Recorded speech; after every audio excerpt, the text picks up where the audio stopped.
श्रीगुरवे नमः। श्रीचैतन्यमनोभीष्टं स्थापितं येन भूतले स्वयं रूपः कदा मह्यं ददाति स्वपदान्तिकं।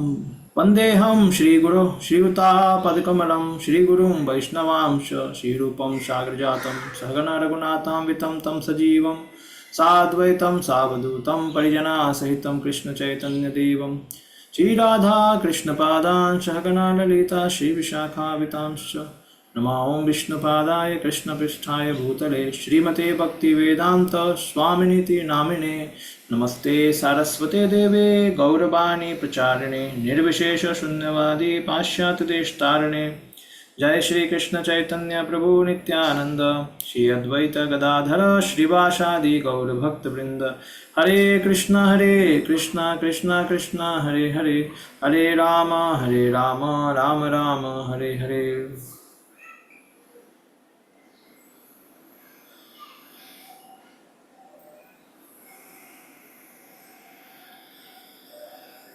हरे कृष्णा।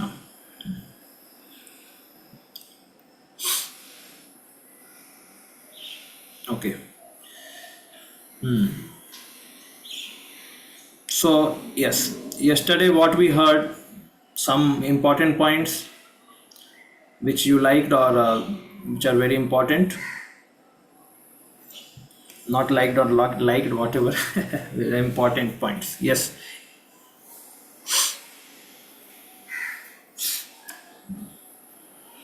yes, Arun Prabhu.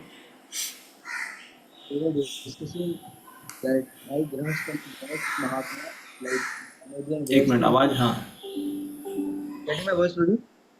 हाँ yes, you are audible now.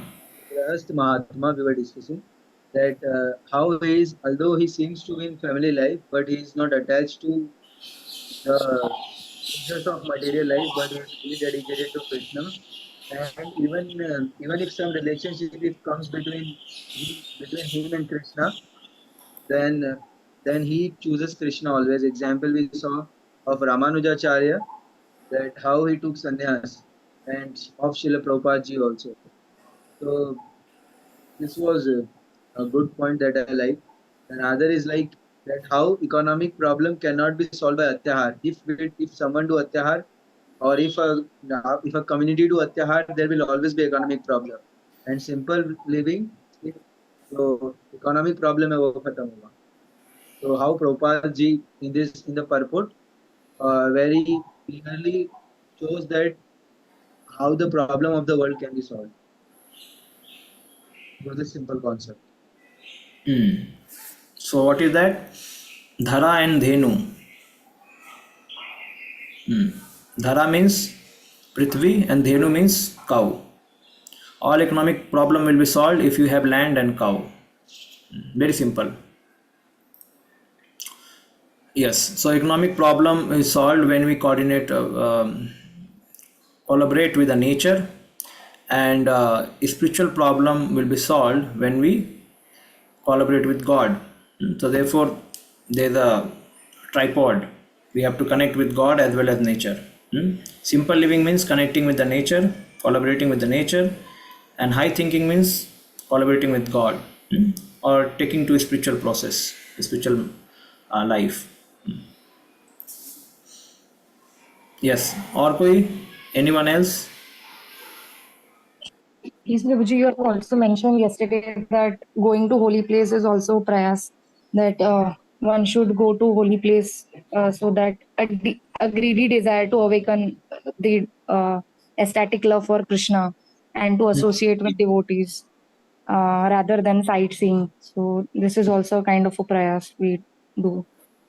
How And many? Okay, how many of you feel sometime it happens like that? Going to Holy Dham becomes prayas. How many of you feel like that? Means going there and then coming back, the kind of change we should have got in our realization or consciousness, that does not happen, but simply money is spent, endeavor is done, sometimes we become sick also. So does it happen with someone? Ah, yes.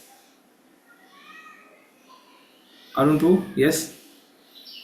Uh, yes, Pradeep, that sometimes I have also seen like that travel to Juhu, like Juhu in the sense of temple but dham only.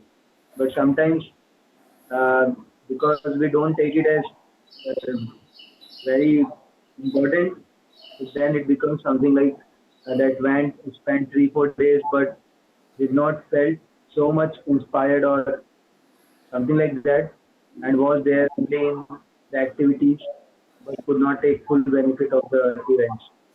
Hmm. Yes. See, Srila Prabhupada sometimes compares uh, devotional activity with the business, how the people outside they do. Like if you go to certain restaurant and you have called for another businessman and you have a deal with him, and if the deal is pakka, so then your work is successful, you have succeeded. And you just go to a restaurant and then you eat and you then pass your time, so then after some time you feel okay, a lot of time passed away but I did not do anything. So these two things are also seen in devotional service. If we are very much focused, okay, what is the focus? I am focused on hearing, I am focused on serving. So for this purpose, if we go to other dham, like we go to dham, Kartik Yatra example, so then we serve in like Guru Maharaj kitchen or accommodation or some seva, sound system or health. So then this is one seva. Another thing seva is hearing the lecture. So then we understand that we are going for limbs of devotional service. We are not just going to pass away the time. So then when we are focused in our devotional service, what we are doing, and the same thing is done there also, in a more perfect way and in association with the pure devotees, so then that makes great change. But if we simply go ourselves taking some friends or spending a lot of money just to see some place, after coming from there we realize that it has not brought much change. Yeah, especially in this age of Kali Yuga. Prabhupada used to say that people from Calcutta, they go to Haridwar to dip in Ganges, but already Ganges is there in Calcutta. But just to dip in Ganges, they will go to Haridwar because Haridwar की गंगा ज़्यादा पवित्र है और कैलकाटा की गंगा पवित्र नहीं है. तो this is which kind of conception? यस्यात्म बुद्धि कुनुपेत धातु के स्वधी करतादिशु भौम मेज्यदिह यह तीर्थ बुद्धि सलिले न कर हिचि. तीर्थ बुद्धि इसको बोलते हैं. So Tirth Buddhi is this only, attachment to going to holy places, but not making ourselves spiritually minded, spiritually realized, spiritually conscious after going to even holy places. The purpose is lost. Yes. So then what should be recommended? Should we say for those who are advancing devotees, it is said like that. But those who have not even started their devotional service, for them, okay, let them go to Dham. At least they will get purified. So we have to see to whom we are preaching. If you are preaching to a newcomer, let them go to Dham. At least they will see Mayapur, they will see Vrindavan, some kind of things will stick in their heart. And then slowly when they are getting trained in Sambandha Jnana, Videya Prayojan, all these things, so then they can be nicely guided that okay, you should go in association with the devotees and hear from the spiritual master, like that. Sometimes I have seen personally where there is very strict training, they don't allow even any devotee go to Dham without permission from counselors or spiritual master also. And even sometimes spiritual master also says that you should go to Dham and don't stay for a long time. As Chaitanya Mahaprabhu said to Jagadanand Pandit, don't stay for a long time because you may offend devotees there. So going to Dham and staying there should be instruction of a spiritual master, and it should be done out of seva. If it is a seva that we have to go there and do some service for the devotees there, we can go. And Prabhupada was also quite heavy for this. Somebody going to Vrindavan and sitting in the Radha Kund and then chanting, and he is not actively engaged in the ISKCON seva. So then he was quite heavy. So our is Acharya Parampara. So we have to follow Mahajano Yana Gata Sapanta. So whatever Acharya has given the methods, the regulations, we have to follow those things. 1 minute.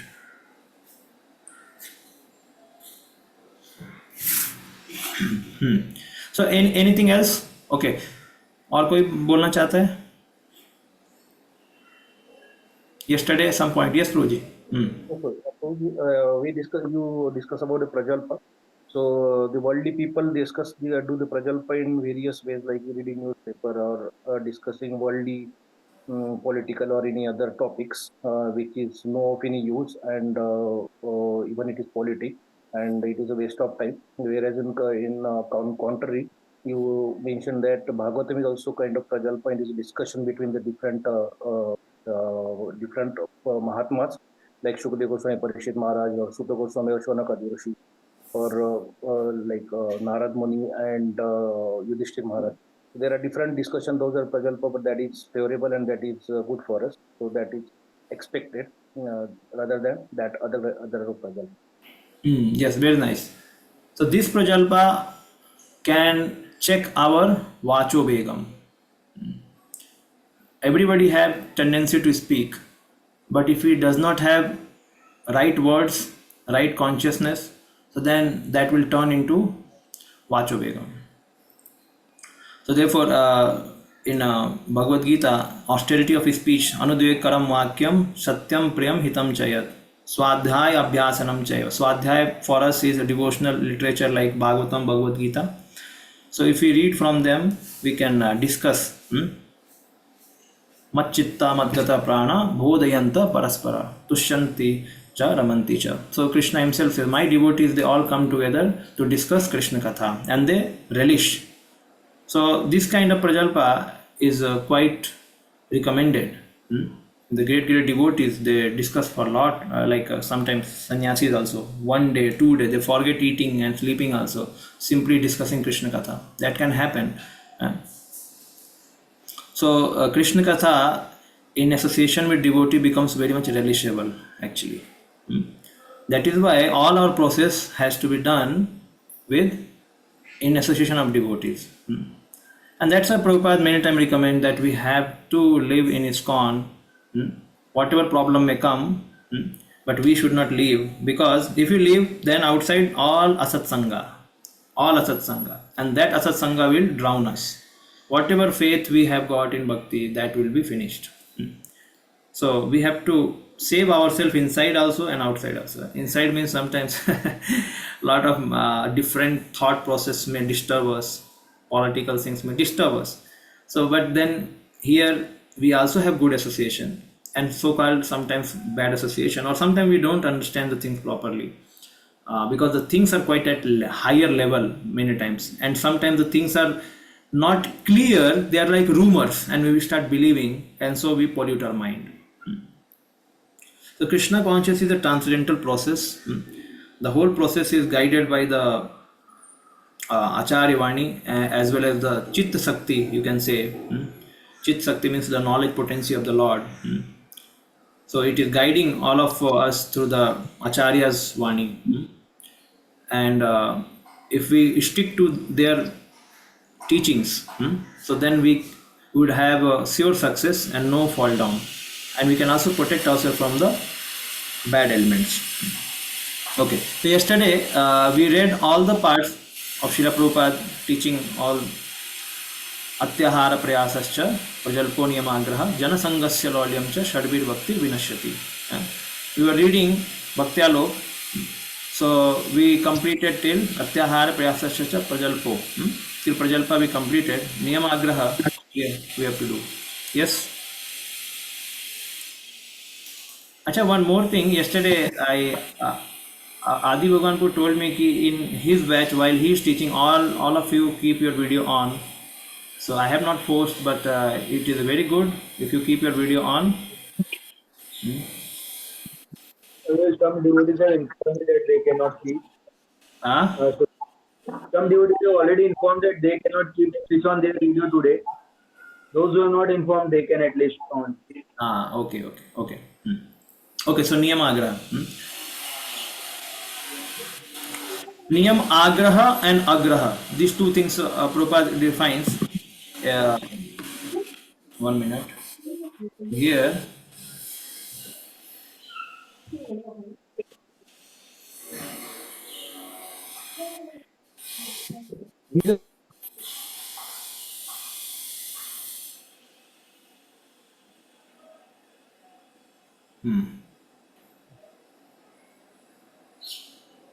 So Prabhupada defines that niyam agraha means failure to accept rules and regulations of bhakti, indifference towards rules and regulations that nourish bhakti, and niyam agraha means eager to accept rules and regulations for immediate or economic benefit. We read yesterday. We completed na yesterday, correct na? Niyamagra was not there. No, I am asking in Prabhupada NOI. 1 minute. NOI.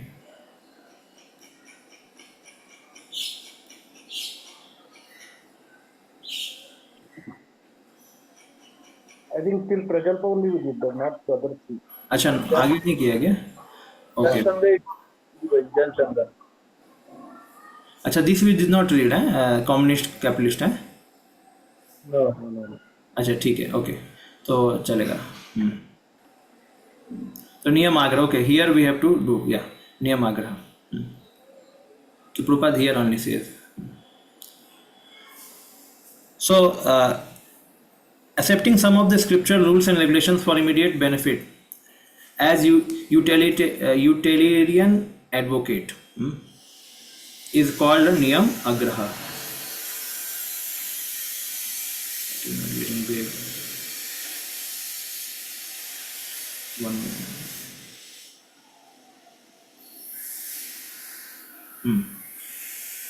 And neglecting the shastric rules and regulations that are meant for spiritual development is called niyam agraha. So agraha means agraha in Hindi or for that sake Devanagari or Sanskrit. Agraha means you are asking, you are requesting something. So niyam agraha means you are requesting to follow something. You are asking somebody to give me some rules and regulations I should follow. Agraha. Agraha means you don't follow. You are careless, neglectful. So that is agraha. So this thing we should understand. Agraha means not ready to follow, and agraha means too much following. We are just showing that I am following this thing, that thing. So by their meaning we can understand something that sometimes people try to follow rules to show off. Ati bhakti chore lakshan. We say sometimes, yes. Ati bhakti chore lakshan means in a neophyte stage, showing lot of enthusiasm to do certain work, but actually we are not eligible for that. Yeah, it happens. Like just many times, like chanting pure devotee syndrome sometimes happens for neophyte. Like when they're chanting, they become एकदम totally उन्माद. मतलब चल के एकदम ऐसा उनको ऐसा एहसास हो जाता है कि and really Krishna gives such certain feelings to all of he has given that feelings. ऐसा लगता है कि just we have only some days remaining, we will become pure devotee immediately, and all other who are struggling are seniors they might have not practiced properly, that's why they are struggling now. But just see me, every day Krishna is coming in my chanting and making me just show all the aesthetic symptoms. So this kind of things sometimes happens. So then we start doing so many things, and actually that is a, you can say, trick of Krishna in bhakti, that he wants to make us enthusiastic in the beginning by giving some glimpse of taste for bhakti. Otherwise, a person will too much materially attached, just come to Krishna's temple, come to Krishna devotee. How can he feel so much taste? And those who devotees 15 years, 20 years, 30 years, they are rotating the beats, and still they have a struggle. They sleep in chanting or they don't feel enthusiasm many times. So how? So it means Krishna is little trickster. He just gives in beginning. Those who approach with a proper attitude, they want to learn something, and then Krishna immediately shows, oh, like we do now with the first years, like in the preaching, youth preaching, to the first years we show a lot of affection and love. Okay, very nice, huh? For anything he does, even if it takes 2 rounds, we say, oh, Hari Bol, you are so glorious. You have taken to Chaitan Mahaprabhu movement. How much glorious you are. इतना glorify करते हैं उसको, एक cookies भी देते हैं. We give him cookies. Okay, eat cookies. And those who are fourth year, they keep watching. Are Prabhuji, he is only chanting 2 rounds and we are chanting 16 rounds. No cookies. We have to just give cookies, seeing the cookies, smelling the cookies, but not tasting the cookies. Just delivering the cookies. And he is eating the cookies. So that's why one person in Chopati temple, he was coming from many years and he was not taking seriously bhakti process. Somebody asked him, why are you not taking up more rounds? So then he said, actually, if I become sincere devotee like you, nobody cares. But because I am neophyte like that, everybody asks me, everybody gives me some sweets or prasadam, so I am a lot respected here.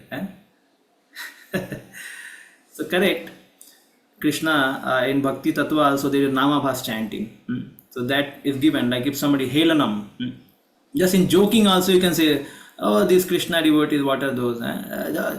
कितना Hare Krishna बोलते रहते हैं, हमेशा बोलते रहते हैं. So joking or just by calling the name, oh Hare Krishna, so this is Namabhas chanting.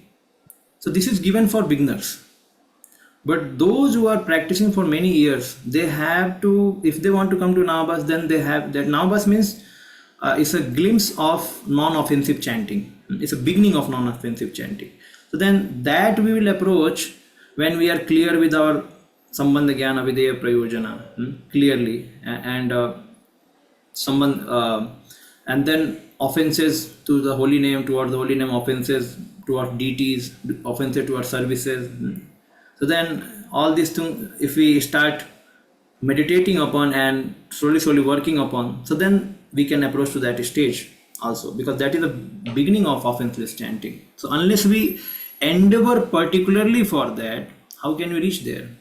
But Krishna allows such bonus point for those who are beginners, just by calling Hare Krishna or in joking or like that, they can reach to that Namabhas. But that Namabhas, again, it is giving some credits to them, but if they also take up to Bhakti process, they have to also endeavor to go there, because offensive mentalities are there in their heart, and ignorance is there of one's sambandha with Krishna. So that has to be cleared, then only we can approach there. So there is no shortcut path in Bhakti, very simple, until and unless there is a Kripa Siddhi.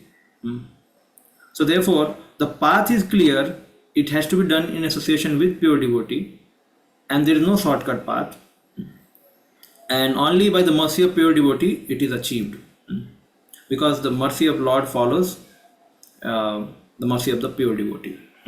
Okay, so Agraha. So Agraha means, like some people come to morning program attendance, Prabhu, see I put attendance. So Agraha, lot of means they will get, some people they get up quite early and then they show, oh I put attendance. So sometimes they have Jnani attitude. Jnani attitude means what? They will follow all rules very correctly. बहुत अच्छे से follow करेंगे. But what is their purpose? Many times to impress their authority. That there is no person in this whole center who can follow like me. So then there is a problem of attitude. Even though he is following the rules, but here you see the Niyam Agraha and Agraha is basically concerned about attitude. Yes? Eagerness to accept the, but eagerness for what purpose? Immediate benefit. There is attitude. What is our attitude for accepting the rules or rejecting the rules? So they are basically focused on attitude here. So any rule, if it is followed just to make our purpose fulfilled and not for spiritual development, then that becomes Niyam Agraha. So that should not be done. Somebody is getting up early in the morning, putting a pee, and then making fun of other devotees, or just say, sometimes he just takes away the register at just 4:30, immediately 4:29:59 second, and 4:30 जैसे होता है, छक register खींच लिया, and all devotees behind, Prabhu P डालना है, अरे हटो, you are all late comers, you will never reach to back to Godhead. There is no place for late comers to go back to Godhead. So then it's very strict. There is a pride in that person actually. Sometimes we have a sadhana card. Sometimes people are 80-80s, means always 80%, more than 80. And some people never bring 80. उनका 80 होते ही नहीं, because their way of working or they are taking bhakti is quite different. It's a psychophysical nature is quite different. So yeah, so bhakti path is an organic path, and it surely goes according to our material conditionings, slowly, because to the extent we are conditioned certain way, we cannot be expert in all activities, and that also does not say that we are basically not enthusiastic in bhakti, but sometimes our body does not support like that. So that may happen. Okay.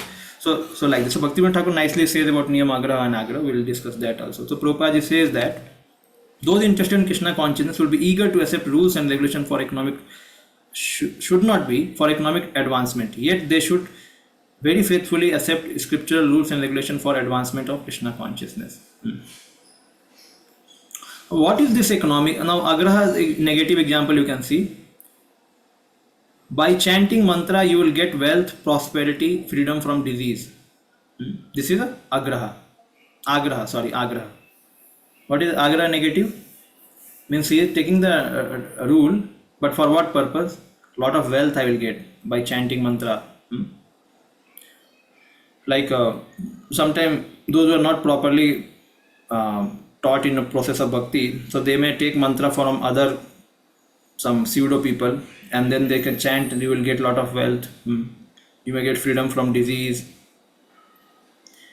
Then piety work to get a lot of popularity. Like King Nirga, he did so much piety work, it's given in Srimad Bhagavatam 10th canto, that it was said that, I think I had mentioned earlier, that he gave cow to the number of the stars in the sky, or number of dust particles in the whole Brahmanda. That many cows he gave in charity. So, but it is said he was not very much appreciative of devotional service. Acharya says that even though he was giving so much charity, but he did not understand devotional service in his life. And actually, because of one mistake, because he gave cow to one Brahmana, and some of that cow ran away from the fence of that Brahmana and went to the king back, and then king gave the same cow in charity to other Brahmana, and then this Brahmana came to know that my cow has gone away and it has been found in others Brahmana's charity, means others Brahmana fence. So then he complained to the king, and both Brahmana came and he said, this is my cow, and he said, no, this is my cow, and started fighting. And then king said to the person who has lost that cow, he said, I will give you lot of cows, not thousand, he says even lakhs of cows of more good quality, but please leave this cow, already it has gone to this Brahmana, please leave. So he said, no, I will not accept, I want same cow. So both started fighting, and because they did not came to the proper conclusion, so king got sin, he got curse. Curse means they did not curse, but just because he displeased the Brahmanas by he took away the charity of somebody and then gave charity to other, and so he went to the hell in the sense, first he went to Yamaraj said that what you want to enjoy first, positive reactions or negative reactions. So he said negative reactions, sins I want to enjoy or suffer. So then he said, okay, you become lizard. So he becomes a big lizard. So after doing so much charity, he becomes lizard. So here is clear example of Niyam Agraha. I mean, doing lot of piety but no work of devotional service. See, we should understand, Kaunteya pratijanahi name bhaktya pranashyati. For a devotee, this kind of things would not have happened. If devotee does little mistakes, this kind of thing, it would not happen. Because devotees, they perfect their life in Krishna consciousness and they go back to Godhead. Like there is another incident given in the Srimad Bhagavatam 9th canto. There was one king, and he was guarding the cow shed. He was guarding the cow who are there in the shed. So then what happened, one night one tiger came. So in night, earlier it was not visible, means everywhere light was not there, and the tiger wanted to attack the cow. And then this king, he heard the sound of tiger, and he got up in the night and he saw some glimpse of tiger in the night, and he just threw his sword, and the sword went and it killed the tiger, but it went ahead and it also killed the cow. And when Vasishtha Muni came to know that this king has killed the cow, he cursed him that next life will become Sudra. He will be born as Sudra. Now this king thought, "Arey, what is this? I wanted to protect the cow, somehow some mistake happened, but I was cursed." So then he practiced bhakti and did not become Sudra. He went back home, back to God. So Vasishtha curse remained there only. He did not become only because he perfected his life. So Prabhupada says that karmani nidhati kintu cha bhakti bhajam. If you do pure devotion service, no, none of the karma and curse will work actually. This is very important thing. But because Nirga did not do that bhakti, he simply did a piety. Yeah, surely he did one work which was a devotional service. That was Agyat Sukriti. Some devotee came to and told, "I want to make temple, can you give some donation? I want to purchase some Bhagavatam, can you give donation?" And then he gave. So he was giving like as he was giving to others, like that he just gave, not with the knowledge that devotional service is so higher than the material goodness service or giving to the Brahmana. So he got to see Krishna next life and got released from the body of lizard because he did one devotional service. We can see. So that's why the agraha means what? We have to please the spiritual master, we have to please our authorities, spiritual masters and Supreme Lord, whatever rules we are following. So the purpose should be that. Not that to boast about ourselves or to show others that I am following this rule. And then what is the agraha, like positive, is following Ekadasi to intensify bhajan. Like some they do nirjala to intensify their bhajan. So that is the agraha which Acharya also recommend. That is good. And see, non-following of rules happens because of ignorance, because of carelessness. Knowledge is not there and lethargy is there. So Prabhupada says this thing, one cannot have agra or agraha, he has to follow only. What are those? 4 regulatory principles. No meat eating, no gambling, no intoxication and no illicit sex. So these things have no option. It's a compulsory regulatory principle one has to follow. So even though one may feel that my attitude is good or not good, no problem. Here you have to follow. There's no option. But other rules can be seen with this attitude like that. Like sometimes devotees are told, "Prabhu, can you sing Mangal Arati?" Many days you did not sing. So there can be two way of thinking. The person may think, okay, I have not prepared my consciousness properly. How can I sing? It will not be good. It will not make myself feel that devotion and other devotee. Let me prepare for 1-2 days and then I can sing. So this is one understanding. Other understanding, one may think that okay, I will let me just sing. Whatever. Now my chance has come. So chance has come means I should not give up my chance. Let me sing. So sometimes it happens. We become greedy for the things, and so it is not to say that it should not be sung, but it depends upon the person for what reason he is not singing. Because he first wants to purify himself, then he wants to sing. So his whole understanding of doing bhakti is he wants to purify himself. And other person, he wants to just grab the credit. Oh, I sang. Oh, theek hai. Even though said that you sing, oh, I will sing. So see, there's very subtle differences there. But that devotee who sang, he may lament, okay, my consciousness was not good. Maybe next time I will make it more good because today authority said so I sang. So that is also okay, no issue. But the whole understanding is the consciousness should be good or the attitude should be proper when we take up the rules. And now somebody say 16 now, even you feel good or not feel, you have to chant. That is no option. 4 relative principle, no option. Follow. This is like a mark on stone. Okay. Atyahar plus Janasangya. One should also avoid association with the Mayavadis who simply blaspheme Vaishnava devotees, Bhakti Kamis, and who are interested in material happiness. Okay, we know that Bhukti Kamis, Siddhi Kamis, all are what? They are called Atyaharis. Atyaharis means what? Again, coming to the point, those who don't have Krishna as a goal to achieve, they are Atyaharis for certain things. Because if you take Karmis, no need to explain much. Karmis are already Atyaharis. Yes. Then comes the Gyanis, they read lot of literatures. Their only goal is to merge in Brahman, not to do seva or not to control mind and senses to serve the Lord. No. So therefore, they are also, their goal is enjoy later. And so therefore they perform lot of austerity. And in that austerity, they do Atyahar, austerity. That is also Atyahar. Lot of Atyahar. And then Siddhi Kamis are what? The desire perfection for mystic yogi. They become too much deluded or attracted by so many siddhis. I want siddhi, I want siddhi, I want siddhi. Gyanis, I want to read, I want to read, I want to perform some or more austerity, like that. So that time, so these things are atyahar for these kind of people, performing great austerities, or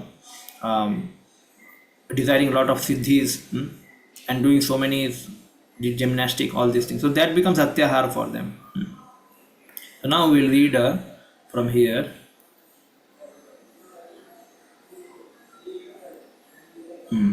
Niyamagra. Niyamas are the rules of two kind with this prescription and prohibitions. Okay, nishedha or prohibitions. Okay, vidhi and nishedh. So two kinds. So vidhi means prescriptions and nishedh means prohibition. Then he says that actually Bhaktivinoda Thakur says that when you advance in any yoga process, there are something which you have to give up because you are going to the next step, and something you have to accept. What is it?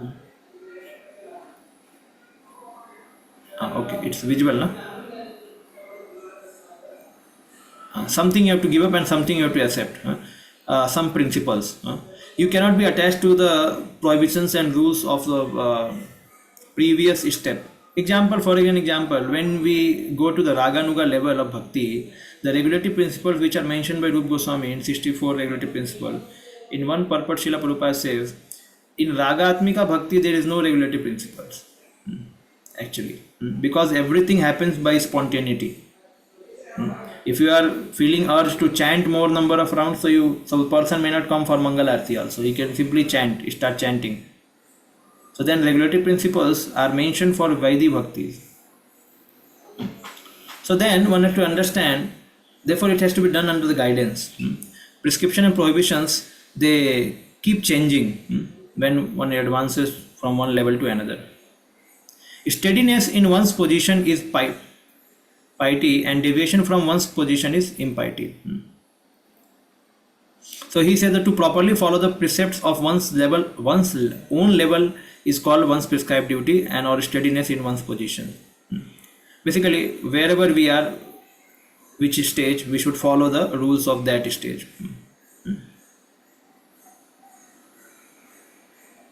In eternal world, prema is the only prescription and envy is only prohibition. What is the prohibition in spiritual world? Envy. Don't envy Krishna. And what is prescription? Always love Krishna. Prema. This prescription and prohibition is subordinate to the living entity's eternal nature. Okay, none. In the karma division, the rules of varnashram and the 10 supplementary sanskaras, Dasabhida sanskar, as well as the regulative prayers are prescribed. Sins and bad habits are prohibited. In the jnana division, the sannyas, renunciation, detachment, discussing matters, spirit are prescribed. Fruitive activities forbidden. Activities and attachment to sense enjoyment are prohibited. In bhakti division, indifference, performance of activities favorable to bhakti, following the prescriptions and prohibitions of the Gyan division, and cultivating devotional service with the help of those prescriptions and prohibitions are prescribed. All activities opposed to the Lord, Jnana, renunciation, attachment to sense object, conclusions opposed to devotional service and giving up actions are prohibited.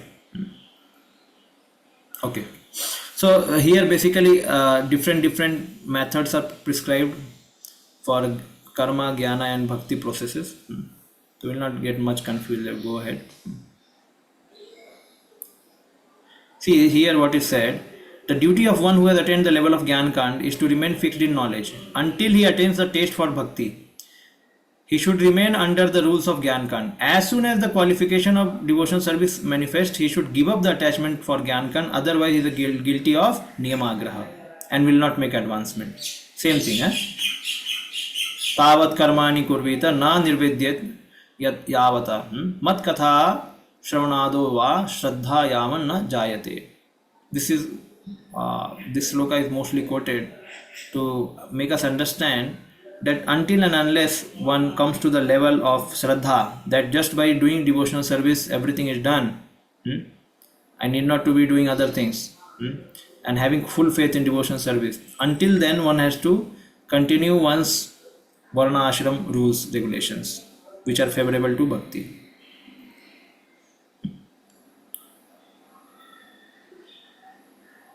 Shraddha is the only rule for people established on the level of bhakti. As the anarthas or unwanted habits are destroyed by the power of devotional service performed under the shelter of sadhu and guru. ठीक है. This we have discussed. Shraddha is one. चलेगा.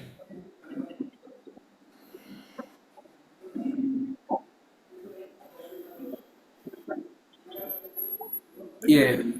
Yes. Some question is there?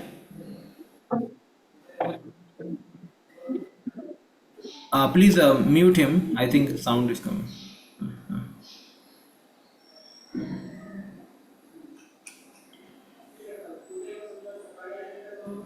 What is the main prescription which we have heard always?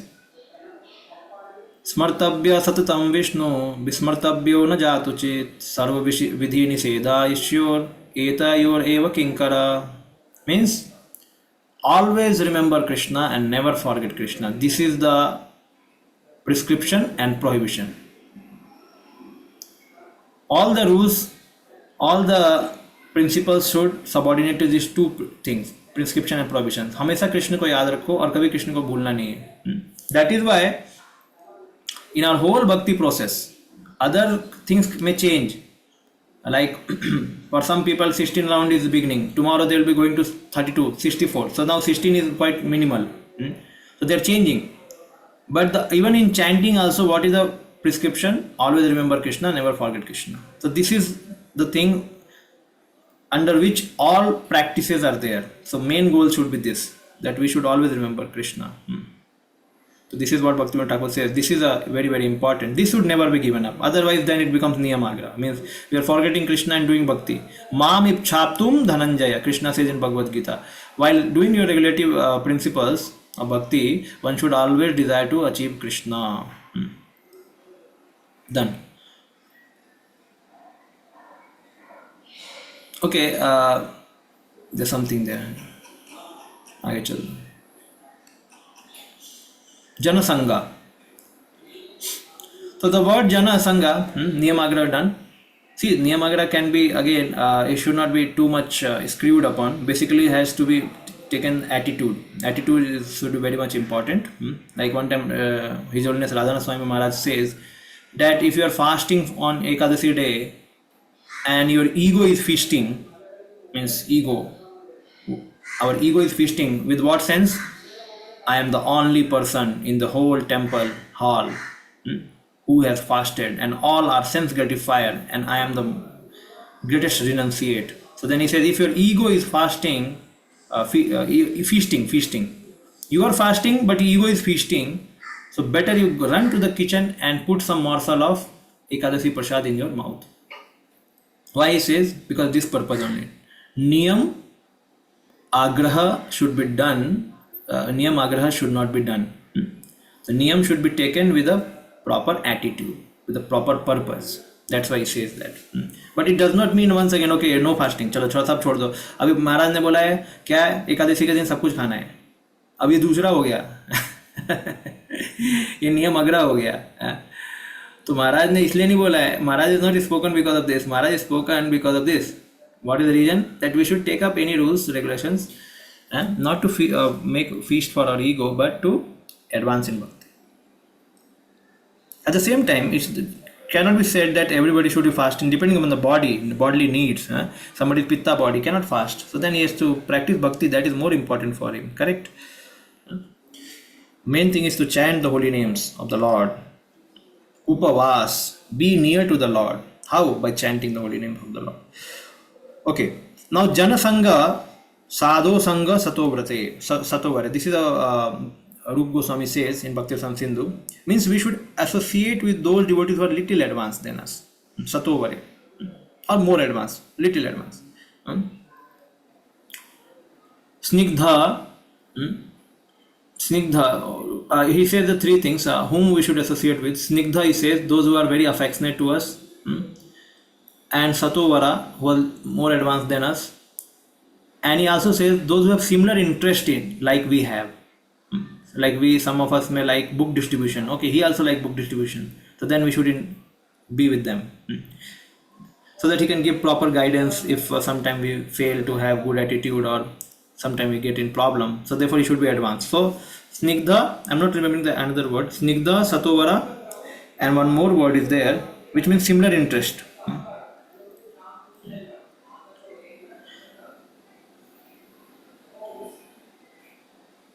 So devotees are naturally pure, and karmis and jnanis, they are not pure. That is correct, because they have not taken shelter of the Lord. Devotees are pure because of yesham tu antagatam papam jananam punya karmanam. So there is no doubt that devotees' activities are pure. From faith, the desire to associate with the devotee naturally arises. By associating with devotees, everything is achieved. See, he says that from faith it comes. So to associate with devotees, actually Chaitanya Mahaprabhu says, those who are initiated, especially taken shelter of Guru, their body should not be taken as a material body. Because during the time of initiation, the spiritual master takes away all the sins from him and he purifies him to practice bhakti. Initiation done. And then he follows regulative principles, so then his body becomes spiritualized. Like Prabhupada used to say, putting iron rod in the in fire. So similar way here it is mentioned that devotees association is transcendental. It's uplifting. Their body should not be taken again, like even the material functions are happening in the body, but because of their spiritual activity, the body has got potential to behave like a spiritual things. Yeah. So associating therefore one of the anga of devotion service is like our, what is that? Savemana Krishna Padaravindayor Vachamsi Vaikuntha Gunanu Varnane Karor Harer Mandir Marjanadisu Suttim Chakara Achus Satkatodaya Mukunda Lingale Darshana Disho Tad Bhrit Anga Sparsha Sangamam. Bhrit means the devotee's body to be touched with our body. Touching sensation which we have, it is utilized by touching the body of devotee. Like we dance together, holding the hands of devotees, embrace devotees. So this is a spiritual thing. This is not material. Sometimes, okay, we may feel that bahut pasina aa raha hai devotee ko. But Chaitanya Mahaprabhu embraced Sanatana Goswami, having all the body with the pus. He was having all the boils on his body because of drinking impure water, and Chaitanya Mahaprabhu was embracing and saying, your body is smelling like agru, camphor, sandalwood pulp, because Chaitanya Mahaprabhu was seeing the body of a devotee, and that time he says this sloka, that devotee's body is not material actually, because it's purified by the process of initiation and by his practice.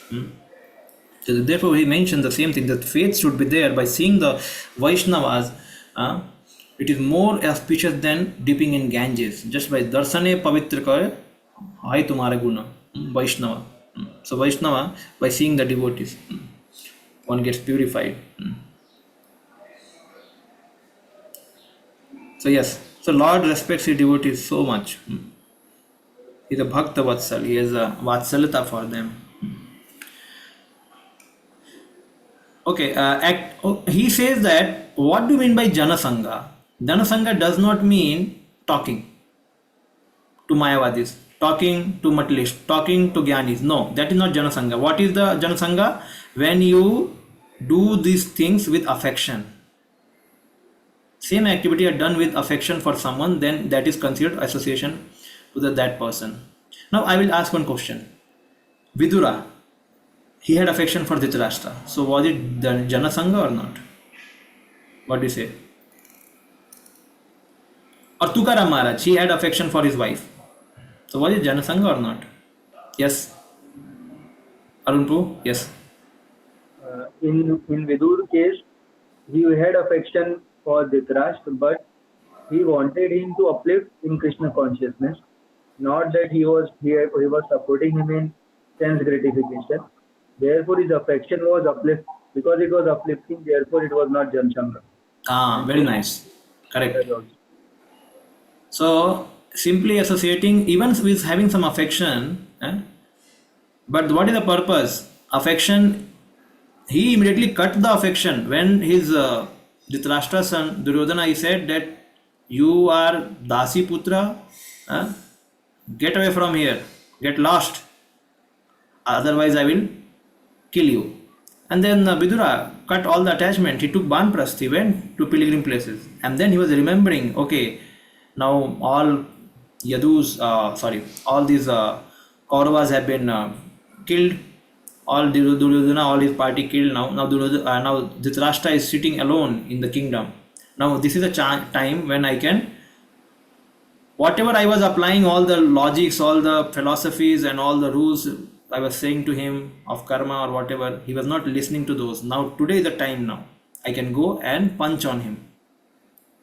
And then he will change. And he applied that thing. And it happened. It became successful. So his purpose was to get him out of the material bondage. Give him liberation from this material world. And he was successful in that. So that is our devotee's purpose. Even though we are affectionate to our family members, we pray for them so that they get bhakti, they get association of devotees. Yes? But at the same time, affection should not turn us in that way. Oh, because they are my family members and they want me to eat something which is not offered to Krishna, even though it's made with onion and garlic, but it is having affection of my mother, it is having affection of my wife, so okay, let me eat. So one time, it's a real story, one devotee, means he was just becoming devotee, but he used to say, and he was quite knowledgeable in sense, knowledge bahut tha, but he said, I brought some deities, Jagannath, Baldev, Subhadra, at my home. My wife did not like, and she started fighting with me. So then I thought, what is to be done? Let me make my home peaceful. And then he gave away the deity to somebody else. So then I asked him, now are you eating prasadam or not? He said, no, I'm not eating prasadam, because just to please my wife, I'm not eating prasadam. So okay, I did not say anything, but this is not good condition actually. So then it is Janasanga. This is Janasanga. Because ultimately then why we are living? We just say that tilak lagaya bhakt hai. We are also doing bhakti. Sometime we come to temple. Bhakti means, next verse it is going to say, it's a practical action in devotional service. Not that sometime we do some tilak lagaya or kabhi Janmashtami ke time aa gaya. That is not bhakti. That is samanya bhakti, like people do. But when we want to do pure devotional service, then it has to be done ahetuki apratihata, under some rules and regulations given by spiritual master. Yes, so these are the 7 kind of Janasangas. What are those? Mayavadis and theists, sense enjoyers, and those who are fond of sense enjoyers.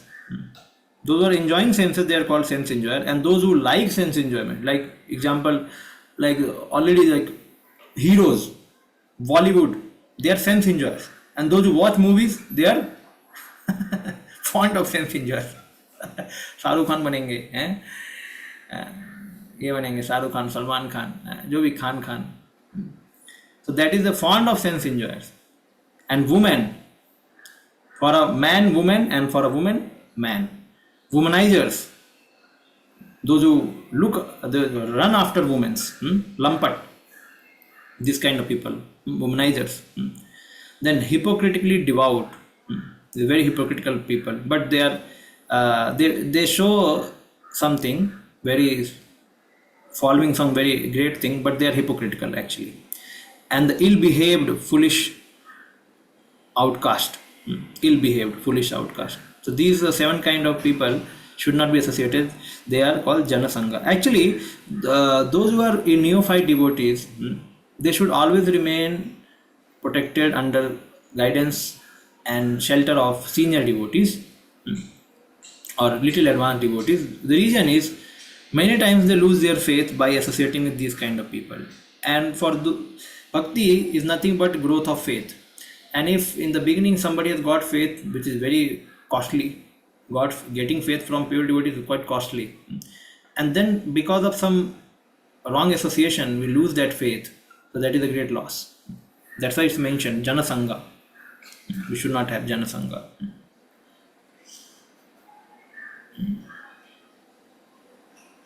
So that's a Prabhupada like movies, all these things are. So later he says that Chaitanya Mahaprabhu says that what is the first qualification of a Vaishnava? So first qualification Asat Sangha Tyagi Ei Vaishnavachar. Asat Sang or Jana Sang, same. So one should give up the unfavorable association or of these materialist or Gyanis or Yogis, as well as the Karmis who want to enjoy senses.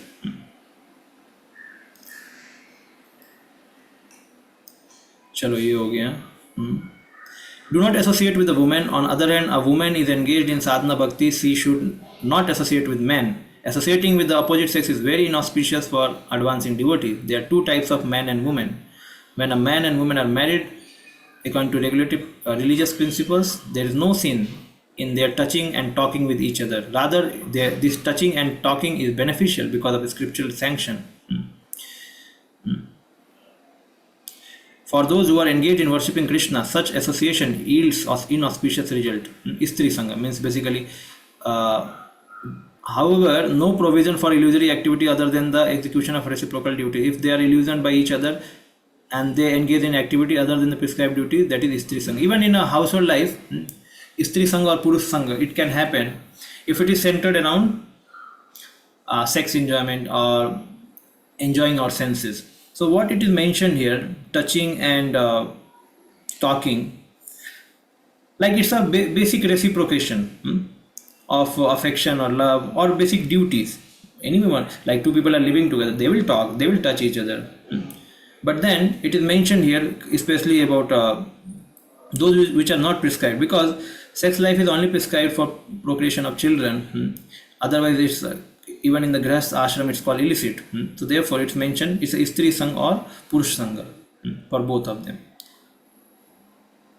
Then an example is given in Ramanujarya.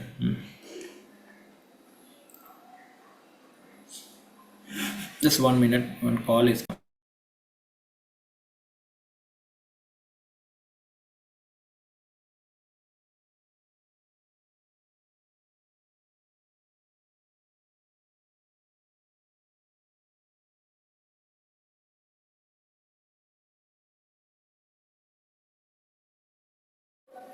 Okay, done.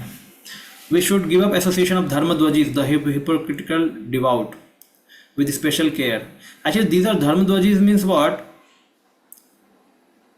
They prove they like many babas. They get attracted, devotees get attracted to them, like, okay, not to speak any name, but they are dharmadwajis. They don't really follow the rules and regulations of religious scriptures properly. And he mentioned those who accept the external signs of dharma but do not actually follow dharma. They are called dharmadwajis. External signs means they have big beard and they are quite peaceful people. They put tilak. Externally, everything looking very good. They talk in a very nice way, very sympathetic way, very charismatic way, and they quote also some slokas. But when it comes to their character, no, that is not good. They are not doing all those things to achieve the lotus feet of Lord Sri Krishna or to advance in bhakti, but they are doing cheating work, hypocrite. Therefore, they are called hypocrite, devout. So already it said that India is a place where India is a factory where many gods are created. So many gods. Prabhupada used to say, Chaitanya Mahaprabhu, when somebody used to say Vishnu, you are Vishnu, so I used to plug his ears because Used to then say, no, no, no, Vishnu, Vishnu, Vishnu. I am not Vishnu. Because the tendency of living entity is to call himself God or to become God. So therefore he used to plug his ears like that.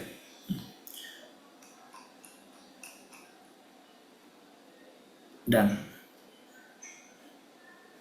Now we'll go to here.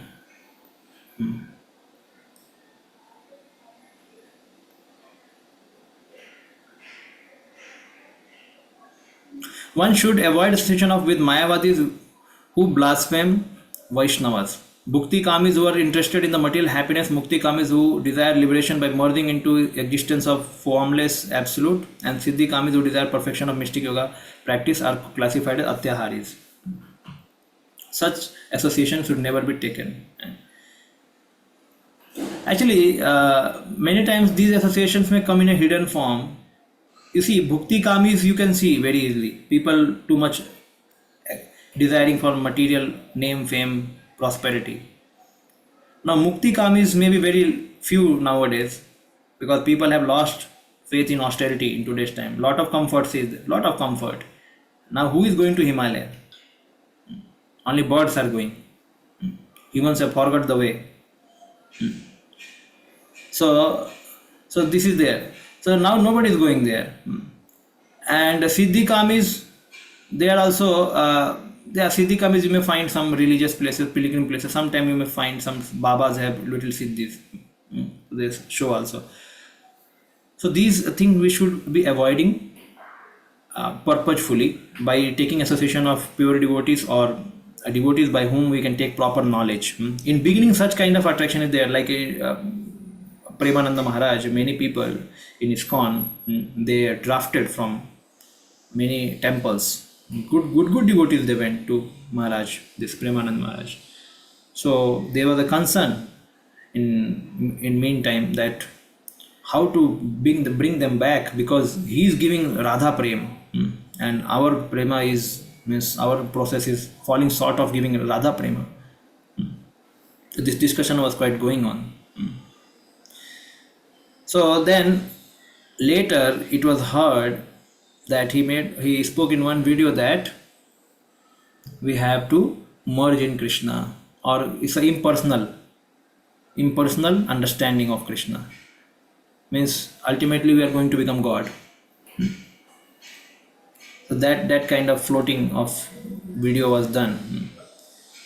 So anyway, the whole understanding is what? If you dig the persons na, they will understand who is what. After a long time, we may not understand, but they were pure devotees, they are acharyas. They say that always take shelter of acharya parampara. Acharya parampara means acharya is there, then his disciple is there. Then if not acharya, then take shelter of his disciples. And then if his disciple not there, then his disciple will be there. So like that, this is acharya parampara. So we have to follow acharya parampara. Acharyavan purusho veda, like that. Otherwise you may get distracted, because living entity have tendency to find shortcuts. किधर प्रेम मिल रहा है, वृंदावन में प्रेम मिल रहा है, कौन दे रहा है, ये बाबा जी दे रहे हैं, चलो चलते हैं, जल्दी प्रेम लेके आएंगे, अभी लेट हो रहा है, so फटाफट प्रेम लेके आएंगे. And when we go there, then we start listening different things, and we start judging. Okay, we are learning this thing in our ISKCON, and he is teaching this thing in our ISKCON. Then we become confused. Neither we can surrender to him, nor we can surrender to him. That becomes actually we become त्रिशंकु, बीच में लटक जाते हैं, क्योंकि because we are always doubtful. We are doubtful here, and we become doubtful there also, because we hear some principle which we say that no, ऐसा नहीं है, जमता नहीं है, ये ठीक नहीं है. It happens with people. ऐसा नहीं है कि you leave one place, you go directly to one place and you totally surrender. In beginning you can do, but for any process, if you want to follow any process for which is a long process, we have to show dedication, commitment to that process with the faith, and that has to be authorized through Shastra. And if we simply go by the nice preaching, nice language and charismatic some words speaking, or some bhakti bhav, and we don't go to, and we are not very much upholded by scripture, we ourselves are not upholded very much in scripture, we don't know scripture, so then what happens, there is a lot of chances that we may get distracted. because we don't know scripture, and our guru does not speak a lot of scriptures, and he speaks a lot of bhakti bhav. Finish. You cannot show dedication for a long time, because he will leave the body, then his disciple, who is the next successor? We don't think about all these things. Therefore, Acharya Parampara. Who is the next successor? Which scripture is reading from? Like that. So many things are there. So this world is filled up with bhakti kamis, siddhi kamis, and jnanis.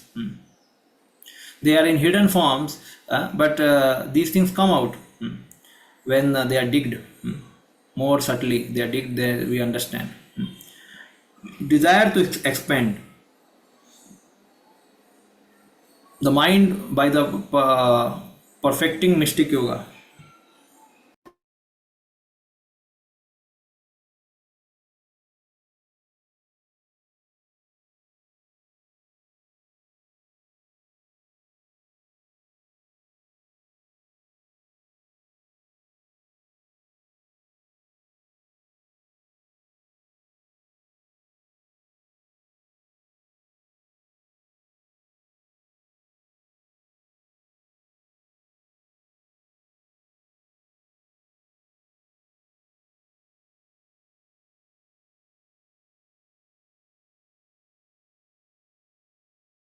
Just 1 minute.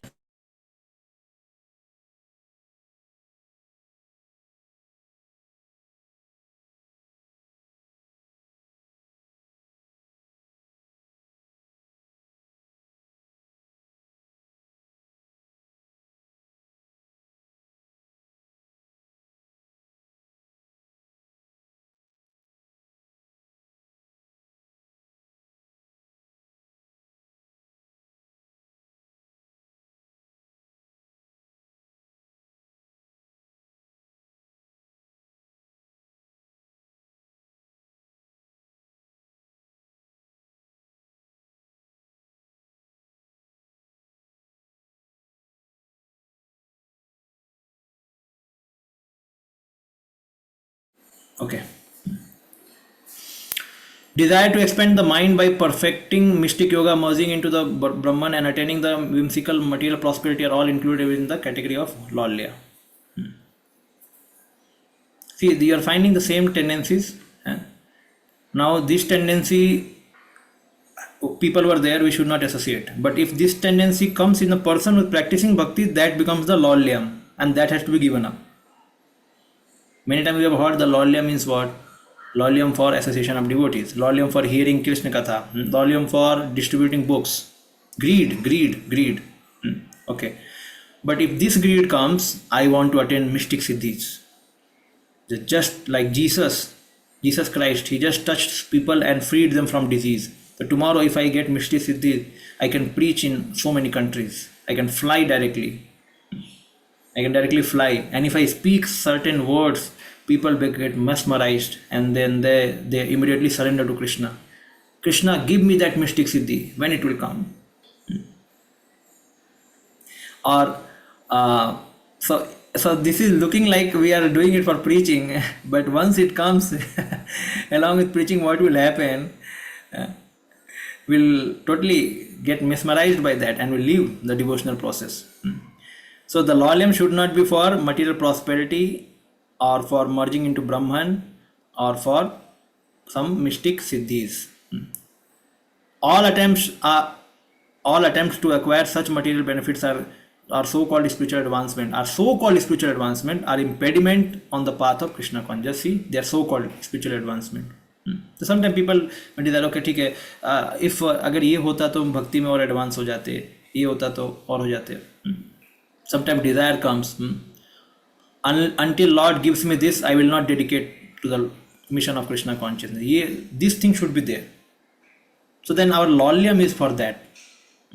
We are not having lolyam for bhakti, we are having lolyam for that material prosperity should be there. Like people challenge God. Like, okay, some movies. Like if the son of a mother, he is sick in hospital and he is struggling with the life and death situation, the mother comes to temple and start ringing, Bhagwan tu patthar ki murti hai. If you are really not a stone deity, or if you are not an idol, my son should remain alive. And if you are really a stone, if you are a deity, my son should remain alive. If you are a stone, my son would die. ऐसे बोलते हैं ना. तू भगवान पत्थर की मूर्ति नहीं है, तू पत्थर तो नहीं है, तू सुनता क्यों नहीं है, मेरा बच्चा मर रहा है. So sometimes it's like that. Too much volume happens. So does it says that that is a devotional service, like we hear that in Anna Vilasita Sunyam Gyan Karmadya Anavritam. Anna Abhilasita. The motive should not be to protect oneself. But sometimes it comes out of urge or out of certain, like Draupadi, hey Krishna, hey Govinda, please save me, when she was attempted to be naked in the assembly of Kauravas, Asat Sabha. So then she called out Krishna. So was that the devotional service? Yes, that was devotional service. Rupa Goswami says her motive was not, but out of her spontaneous feeling that I'm getting unprotected, I'm getting naked in front of all these people, I'm a chaste lady, I'm a servant of Krishna. Like any devotee who has dedicated his life to Krishna, he will always remember Krishna, surely, and they are pure devotees. So any problem comes, they will always go to Krishna. So then, and her motive was not that, okay, मैंने check sign कराया कृष्ण से, जब भी problem हो उनका नाम लूंगी. It's not like that. Just out of eagerness he called out Krishna. So that is allowed in bhakti. But what example previously I was giving, कि we challenge the deity that you are a stone, you are not God, because you have caused so much harm to me, to my children. How such harm came? Now I have worked, I have worshipped you for 25 years. Now if my son should remain alive, because I have worshipped you. So this kind of statements towards the Lord, it means, it says that our faith is not very proper. Rather we hear Srila Prabhupada's prayers or other prayers. Srila Prabhupada Bhakti Vedanta, and he says, I am not having Bhakti and Vedanta. Kaviraj Goswami says, I don't have any devotional service. I am a totally sinful person, more than Jagai and Madai, and I am writing Chaitanya Charitamrita. So they don't challenge the existence of God. They say, we are fallen. We know that you are all true. We are fallen. But in such songs, in such movies, they say, God, you are right when you help me, and you are not right when you don't help me, and you don't exist for us. So that is like lolium. They have a lot of lolium for material prosperities, especially the less intelligent people. Poor fund of knowledge, Prabhupada says many times. So that lolium should not be there. Like sometimes people say, I went to temple and then I wrote my exam, I got very good marks. So they have faith that when I go to temple every day, whenever exams happen, so then I will get good marks. So what is their lolium for? Their lolium is basically material prosperities. They are not going to God every day. They only go to God during exam time. So this is what it said. Lolium should not be for Bhakti Mukti Siddhi. At least is going, that is good. Now if you want to, when we are saying it should not be there, it is in terms with the pure devotional service. But when it comes to his beginning bhakti, he is coming to temple, then it is good, no issue. He should come to temple even on the exam day, no issue. And we should preach him slowly that please come more often, you please come and take prasadam. But here when we are discussing tattva, we should know what is tattva. For those who are advancing devotees, this kind of traces should not be there. These traces of desires for bhukti mukti should not be there. Sometimes bhukti mukti means somebody wants land, somebody wants possession. This is again bhukti mukti. Bhukti basically. And mukti means somebody does any seva, just start reading. Even for bhakti literature, he is just reading, and no seva. And many times he has time, but he does not do seva. Showing very high pure devotee syndrome in a very small number of years, very immediately he shows all this kind of thing. So then it is again problem. Then Prabhupada compares here, again Atyahar comes. communist and capitalist. So communist and capitalist, they cannot solve the problem of economic problem. They cannot solve. Why? Because capitalist means they say that we work hard and so we have money. And communists say, oh, you have taken away our money. So therefore you give all our money back and we'll divide equally. Don't tell that you work hard so you have more money. No. So see, both kind of philosophy is wrong. One is saying that because I am working hard, the money belongs to me. Other is saying, oh, you should be honest. Better भाई भाई बराबर बराबर करके खाते हैं. Let me divide between all the citizens equally. So then there will be no problem. Nobody will be having scarcity. Everybody will be equal. Generally ऐसा philosophy चलता है ना, सबको बराबर करके, लाइक सर्वधर्म समा, सभी रिलीजन बराबर है. ये वही है. कौन सा है? कम्युनिस्ट वाला ही है. All religion equal. All religion equal, but what is happening in religion nobody is watching. Religion में हो क्या रहा है? सब रिलीजन एक ही है. एक मुर्गा खा रहा है, एक बकरा खा रहा है, and one is eating man only, and then all they say all religion are equal. This is nothing but communist philosophy only. Just equalize everything so that no problem will happen. But the solution is not that. Solution is Krishna consciousness, because everything belongs to God. So ईशावास्यम idam sarvam yat kincha jagatam jagat ten taktena bhunjita magarda kasya suddhanam. Don't encroach upon others' property. Means our endeavor has to be respected, and according to one's karma, one gets a higher or lower position in this material world. So then he gets more facility if he had done good karma. If somebody had done bad karma, he gets lesser facilities. So then what to be done? Whether you get good facility or lesser facility, in Krishna conscious kingdom, both should engage their facility to cultivate Krishna consciousness. That is called spiritual communism. It's not that, okay, richer person, okay, because I work hard, I have a lot of money, go away now, I will enjoy. No, for you also enjoyment is basic necessity. But richer people means more basic necessity, means bigger, and smaller poor people means lesser basic necessity. But both should endeavor for advancing in spiritual life. That is spiritual communism. That way the economic problem will be solved. Not that divide the money between capitalist or communist. No, that way it cannot be solved. It will become atyahar. Either capitalist will make it atyahar or communist will make atyahar.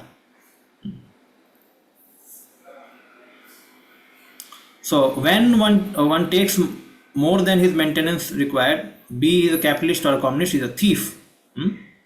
Istena eva saha, we hear in Bhagavad Gita. Somebody does not do yagya, does not satisfy the Lord, does not follow the Lord, and just takes the property, is called thief. So yeah, Ishavasham idam sarvam. Krishna conscious devotees know very well that this material world is designed by the complete arrangement of the Lord to fulfill the necessity of the life for the living beings, without their having to encroach upon the life or the rights of one another. And this is the same, nothing but translation of above only. Ishavashyam idam sarvam. Unfortunately, the materialists who have neither faith in the plan of God nor any aspiration for higher spiritual development misuse the God-given intelligence only to augment their material possessions. They devise many systems like capitalism and materialistic communism to advance their material position. They are not interested in the laws of God or in the higher goals. Always anxious to fulfill their unlimited desires for sense gratification, they are conspicuous by their ability to exploit their fellow living beings. Actually, in material world, exploitation is a principle. It is going to happen. Abala sabala. The sabal with the greater strength, he will exploit the abala, the lesser strength person. It is a principle of material world. It is going to happen. And that is why material world is characterized by struggle for existence. Because there is a disparity in this world. And why disparity is there? Everyone who came to material world or who are there, they want prabhutva. They want to lord it over material nature. And if somebody wants to lord it over material nature, there has to be distinction. Somebody will be superior, somebody will be lesser. Then only he can lord over, no? So therefore the Maya has made disparity in this world. Somebody is a rich, somebody is poor, somebody is beautiful, somebody is ugly, somebody is educated, somebody is non-educated. Why this disparity? Because so that the higher one can exploit the lower ones. That's why. Because everyone has come with this mentality to enjoy material world by having possession, by having prabhutva, Ishwar. So that's why disparity is there. Prabhupada writes this thing in Bhagavatam purport. And so struggle for existence happens. And survival of the fittest happen. We hear in the Darwin's theory. Struggle for existence, survival of the fittest, and natural selection. So survival of fittest happen, we see. So why it happens, like a communist and capitalist are fighting. They say, I want to survive. They say, no, I want to survive. Struggle for existence is going on because both of them are concentrated towards fulfilling their sense gratificatory desires. They are not for cultivating spiritual Krishna consciousness. They want to cultivate material consciousness. Basically, they have no purpose only. They simply want to enjoy senses. And so that's why they will have struggle for existence. But when we go to spiritual world, there is no struggle for existence. Why? Everybody understand Krishna is a supreme Lord. Ekala Ishwar Krishna are Sababhritya. Everybody is servant of Krishna. So no Prabhutva. We are not going to exert our greatness on Krishna, saying that Krishna, you become our, we want to go above you. No. He is master and we are servant. So when this thing is there, and we also have attitude like that. So we don't want to exploit spiritual nature. So there is no, even though there is a, Prabhupada says that, in spiritual world there is no difference between servant and master. Why? Why there is no difference? Because Krishna sometimes becomes servant and devotee becomes the master. Sometimes devotee becomes servant and Krishna becomes the master. So there is no difference. Like in a family, how many times the children feel, okay, my father is, because he was born before me and he got a good job and so he is becoming dada. He is telling so many rules to follow. Children, they don't feel. Children feel this is a family. Yes. In the similar spiritual world, we feel it's a family. Krishna is a supreme Lord. Yashodama is feeling, oh, he is my baby. Radharani feeling, oh, he is my sakha. Means he is my boyfriend. And then others are feeling, oh, he is my das, master. But while relating with each other, love is there. And so sometimes the Supreme Lord becomes subordinate to the devotee. Sometimes the devotee becomes subordinate to the Lord. So it's all nothing but the reciprocal in the relationship actually. So Prabhupada writes, in absolute world, there is no difference between servant and master. But in material world, it's there because people want to become master. People want to become master. And in spiritual world, Krishna does not want to become master. Neither devotee wants to become master. They simply want to reciprocate love. And for that love's sake, if somebody becomes master, they are happy. Like in a family, it happens. Because father is loving children, he is a father. Children are loving father, they are children. Similar. So that is the understanding here. When human society gives up this elementary faults enumerated by Srila Rupa Goswami, all enmity will cease between men and animals, capitalists and communists and so forth. In addition, all problems of economic or political maladjustment and instability will be solved. This pure consciousness is awakened by the proper spiritual education and practice offered scientifically by Krishna consciousness movement. And then he mentions, so important thing is mentioned. What he mentioned, just have a faith and focus here. What is the focus? Just see, all problems will be solved. No enmity between man and animal and capitalist and communist. When Krishna will be introduced, means when Rupa Goswami Atyahar principle is told, Atyahar Prayasascha Prajalpo Niyamam, it means because people are doing all these things, problems are existing. All economic problem will be solved. All political maladjustment will be solved. All instability of weather, or you can say jobs or sins. Kali-yuga is the age of sin. Lot of sins are increasing. All instability, whether this should be done or that should be done, everything will be solved when this principle of second verse is followed. This pure consciousness is awakened by the spiritual education. Now how? Spiritual education and practice. Education and practice, very important.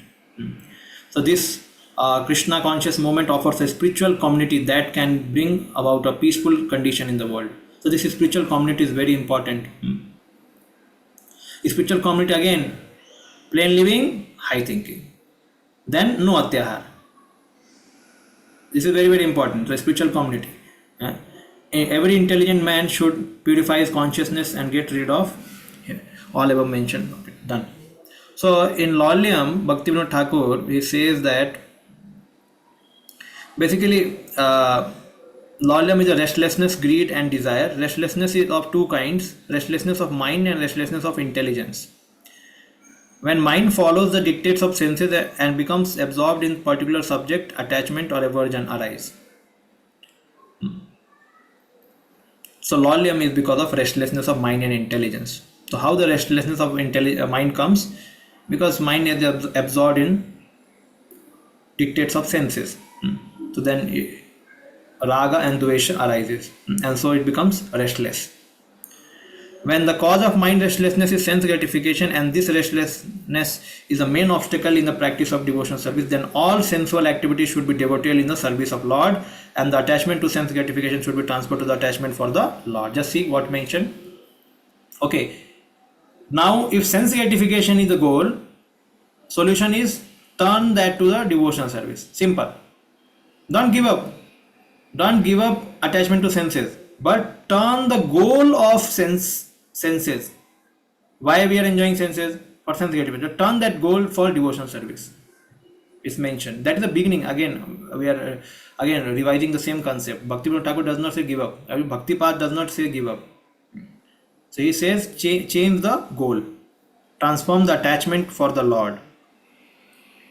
Then the mind becomes fixed up in bhakti by taking shelter of that attachment. By taking shelter of that attachment. So mind will take shelter of attachment, but that attachment should be for devotional service. Yad karoshi, yad asnasi, yad juvoshi, dadasi yad. Krishna says, jo bhi karna hai, mere liye karo. Krishna does not say give up everything. He says, whatever you want to do it for me. Correct? So that is the beginning. And then later it is told, okay, follow more rules. Like we are eating prasadam, now eat regulated times. Eat more sattvic food. That is secondary, higher rules. Beginning is first eat prasad. Like Prabhupada, in beginning days, when people were coming to center and leaving the center, he made big jar and he filled it with ISKCON bullets. Big gulab jamuns. And then filled it up. So when somebody used to leave from the center, he used to see behind and say, oh, there is nice jar kept with the gulab jamuns. Let me taste one. Tomorrow I will think of going. Let me taste one. Prabhupada ने रखा है, खाने के लिए रखा है.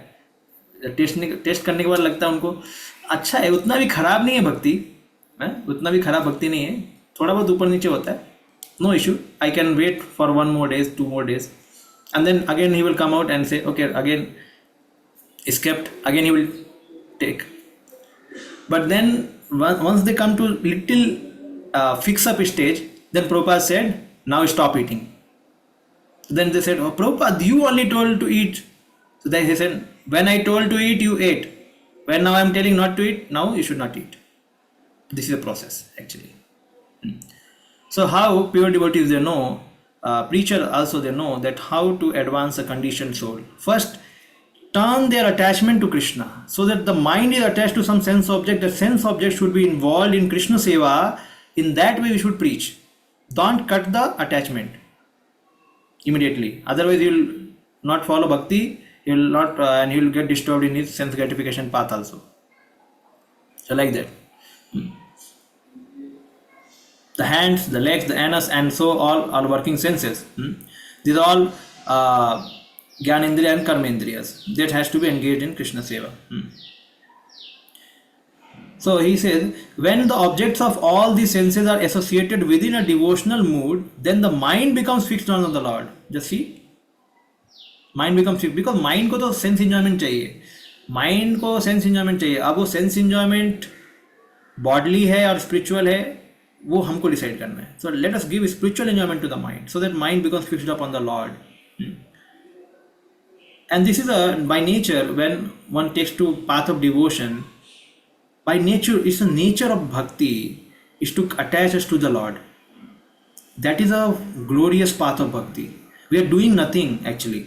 We are just changing our activity from material to spiritual. But nature of bhakti is that it makes us attached. Like in material world, if you do work for our family, work for our country, nation, boss, so we become attached to money, women, and then society, friend, love, all.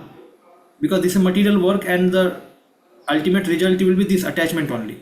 Similar thing happens in bhakti also. We just turn our activity, serve devotees, serve Lord, serve spiritual master, eat prasad, and do festivals. So we become attached to society of devotees. We become attached to spiritual master. We become attached to deities, temples. Same thing happens. Same thing. So this is the glory of devotion service, that it is not as tough like Jnana Marg or Yoga Marg or so niras without rasa. It's not like that. It's so filled of juice actually. It's like that actually. Those who really understand the path of bhakti properly, and they are protected by the pure devotees, for them life is very simple, and they really enjoy if they don't get bad association. All of the problems are there because of bad association. Even for us also, we have taken bad association, so those thoughts are there in the mind, and when we are alone, we try to fulfill those thoughts. So the bad association comes. We are associating with our mind and senses. But if we always associate with the scriptures, with the pure devotees, that is why it is said we have to be quite enthusiastic in bhakti. Always taking up the new activities. New activity means understanding the path of devotion service, and trying to serve the Lord whatever time we have in different way. So then what happens, it looks that we are trying very hard, we are really like किसी को दबा के बोला गया कि चलो सेवा करो. No, but because the person's intelligence has become so fixed upon scriptures that oh Guru Maharaj ne bola I have to hear lecture, oh Guru has said I have to attend Mangal Aarti, oh Guru has said I have to eat prasadam. So by those instructions which are ringing in his mind, he's doing those activity again and again, and he's feeling that he's quite busy. Okay, now next activity I will do this thing, I will do that thing, I will sit for chanting, I will sit for singing, I will sit for making garland, I will sit for making prasadam. So then different activity he's doing, and he's busy in that. It's the same activity which outside people may do, but he's doing for Krishna. This is a difference actually. So that is a glory of devotional path. So, but until the restlessness of intelligence is vanquished, how will the restlessness of mind be checked? When the restlessness of intelligence is vanquished, the mind can regulate attachment and aversion for sense object by the strength of intelligence. So what is the intelligence? Intelligence controls the mind, because intelligence, see, actually in our path of devotional process, until we transcend the modes, for us intelligence is very important. Until we transcend the mode and we come to Brahma Bhuta platform, till that time we cannot exactly enjoy the bhakti rasa. But till that time intelligence is important. Intelligence always guides. Oh Guru has said, oh Shastra has said, let me follow. Even though I may not experience, let me follow. So this intelligence has to be pure. How? By hearing from pure person. Therefore Shastra many times says we should not hear from professional reciter, we should hear from pure devotee. Because whole bhakti process is Shravanam. It intensifies with the Shravanam. Shravanam only intensifies the bhakti. Shravana Adi, it is said. Shravanadi Suddha Chitte Karo Uday. Shravana Adi. So beginning with Shravana. If Shravana is very nice, then other process of bhakti will be very nice. So Shravana should be nice. Means one should keep on hearing pure sound vibration, either in form of holy name or holy fame of the Lord. Either in form of holy name means chanting, or hear the glories of the Lord, or glorify the Lord. So these things repeatedly done purifies our consciousness. So this is very important. So intelligence gets filled up with the transcendental sound vibration, knowledge. Therefore he says two kind of intelligence: material intelligence and spiritual intelligence. So what is spiritual intelligence? Vyavasayatmika buddhi eke hai kurunandana. I want to attain the lotus feet of Krishna. I want to attend lotus feet of Krishna. I want to do this seva for the Lord. So the intelligence is very fixed up in the Guru, Sadhu, Shastra, Vani. So then it pulls the mind away from the tendency of mind and then engage in the service of the Lord. And whose intelligence is not fixed, who are multi-branch. Example, Bhog Aishwarya Prashakta Nam Taya Parta Chetasam. भोग ऐश्वर्य, no no no, मेरे को enjoy भी करना है. So if the intelligence is not very much heard from guru, not very much heard from sadhu, and does not have much faith, so this person is very slack in bhakti. He cannot control mind and senses because his intelligence is not powerful. Intelligence is very much powerful. Therefore, I am saying here is mentioned. Now, somebody can say, Prabhuji, intelligence is so powerful, but how it is powerful? It is powerful with the knowledge of a spirit, knowledge of absolute truth. That is bhakti. Now, somebody say, if our intelligence is not powerful, can we not be active? Can we not control mind and senses? Then you always require some guide, some spiritual master in front of you. Okay, ye karo, chalo, ye karo, and follow that. If intelligence is not working, somebody should be guide. And when your intelligence start working, then you can work. Even the spiritual master is far away also, you can hear his lecture, you can be aware that what he's saying and I have to do that. So therefore, one has to fly one's own plane. Prabhupada says, one can be helped on the ground level, but when the plane takes off, pilot cannot help another plane pilot. He has to fly his own plane. So we have to make our intelligence that much strong that the Vani of Guru should be kept reserved and it should always be followed properly so that we become expert tomorrow, we become loyal servant of our Guru and Krishna. This is important thing. And then mind can be controlled. This is important. So then he says that our intelligence should not be many branched because of Bhog Aishwarya. It should be single Vyavasayatmika Buddhi. The propensity to discriminate between good and bad under the dictation of mind is called mundane intelligence, and intelligence to discriminate between good and bad under the dictation of the soul is called spiritual intelligence. Just see. Function of intelligence is to discriminate, but it is discriminating in dictation of the mind. Mind is saying, I have to eat 20 rasgulla. And intelligence is saying, no, I don't have that much money. I have money for 10 rasgulla. Okay. So again, he is just in discrimination of 10 or 20. That is material. Now, okay, this is, I gave the good and good example. But here he said good and bad. Okay. So good and bad means mind is saying, okay, let us go for cinema hall. We'll watch movie. Or let us go for study. So even study or cinema, both are the worldly jobs, worldly activities, until he is a devotee. But when he becomes devotee, the soul, let us go to temple, let us go to beer bar. So then devotee will say, oh, I will never go to beer bar, I will only go to temple. So then that is spiritual intelligence. So just see, because it is guided according to dictation of the soul. So done. So the lolium should be there. He says that the lolium should be there for association of sadhus and hearing Krishna Katha. Yes, if the greed is directed towards the other, just see here what is written. Considering all this, the practicing devotee should give up lolium in the form of restlessness and attain the fixed intelligence in bhakti. Another meaning of the word lolium is greed. If the greed is directed to the other objects, then how it can be applied to in relation with Krishna? Greed should be carefully engaged in service for Krishna. Greed for material enjoyment should be conquered by the above mentioned method. That is why it is said that persons who are overcome by lust and greed cannot become as pure through the process of yoga as they can by serving Krishna. By developing greed for Krishna service, Vaishnava service, chanting holy names, there will be no greed for inferior things. Just see, greed can go away if we develop greed for seva, Vaishnava seva, Krishna seva, chanting. One who becomes greedy for seeing Brajvasi's service to Krishna is very fortunate. By mercy of that greed, he attains the qualification of Raga Bhakti. So what is the Raga Bhakti qualification? Once developing the greed to see the Brajvasi service, like we hear from spiritual master, how the Brajvasis are doing seva, how Radharani is doing seva. Right now we can only hear and see. We cannot go and see, because going and seeing can be deluding sometimes. But for us, seeing means hearing. Once material greed is vanquished in proportion to the devotional development of the greed for Ragatmika service. So to the extent somebody develops the Ragatmika bhav, you will understand about it in NOD more.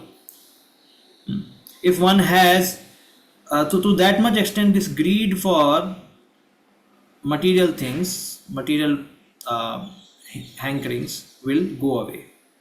If one has greed for nice food stuff, drinks, sleeping, smoking, drinking wine, then one's devotion diminishes. Greed for wine, wealth, women is most contrary to the devotional principle. Those who have desired for attaining pure bhakti should carefully give up such things, whether for auspicious things or sinful things. Greed for anything not related to Krishna is most despicable. Greed only in relation with Krishna is the cause of all auspiciousness. And this is what the is mentioned. Vayam tu na vrittapyami uttam shloka vikrame yashrutman rasagyanam swadu pade pade. So what they are saying, oh, we are more excited to hear more and more Krishna katha. Please speak, please speak. We want to relish more. And many like Dhruv Maharaj, Prithu Maharaj, they are also saying, oh, we want to hear more and more, more and more. Please speak. So this kind of greed should be there. Done. Any question?